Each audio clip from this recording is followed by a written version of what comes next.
Have you ever tried preserving olives and found that you get a great big mouldy mess? That's been my experience until one day somebody, I think I read it, that actually preserving olives is about fermentation. And when I understood that it's about fermenting the olives as opposed to incarcerating them in salt or sort of some that prevents them from rotting a little bit as we do with jam, you know, you sort of put it in some kind of very, very sugary substance that discourages any other form of life. Then I understood what to do. So I've just got a lot of olives. They just keep coming. This year the olive trees have gone crazy. So I've got very prolific trees. There are only 4 of them, but they make a lot of olives. So just walking from here to the camera, I picked up all these olives on the ground. So all that I'm going to do is put them in there.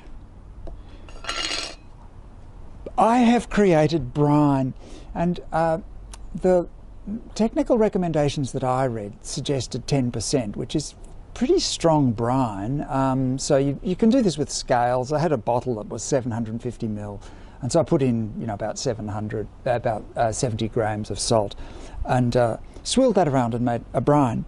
And the trick with the olives is they will get mouldy if they're exposed to the air. And as you can see, this jar particularly, this one has been fermenting a little bit longer, and you can see a little bit of colour.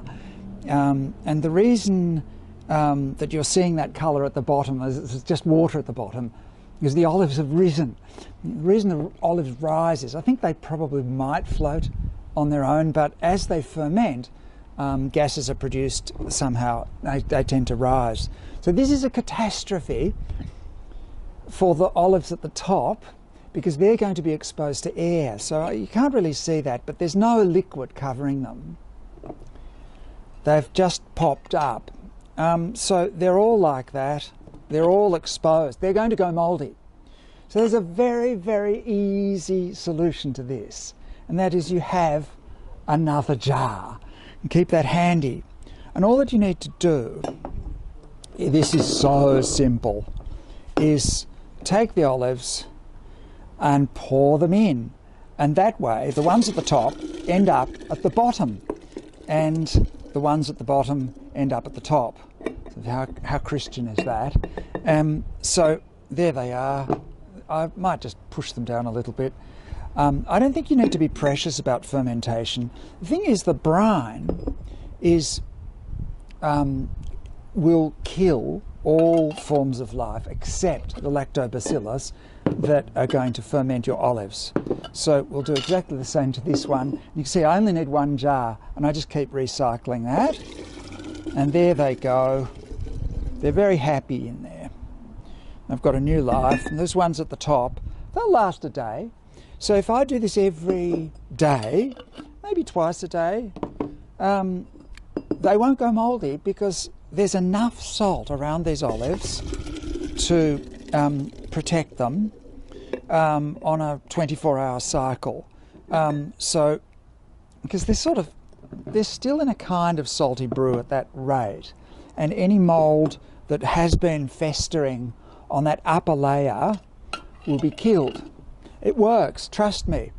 And proof is last year's crop, which I simply, what I did is drain these guys, toss the brine out obviously, and then put the olives in, not especially dry, as dry as you can make them.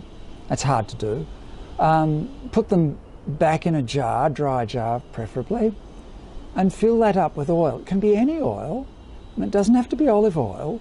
The olives have so much flavour that it's immaterial what kind of oil you use, because you're not going to be eating much of the oil. It can be pretty much any oil. And so I don't know if you can see, but they're just lovely olives, very, very tasty. And this is one thing where I think, you know, there are a lot of things that we can't do without industry. And preserving olives is not one of them. This is something that we can do almost unchanged from the village, and it's a delight.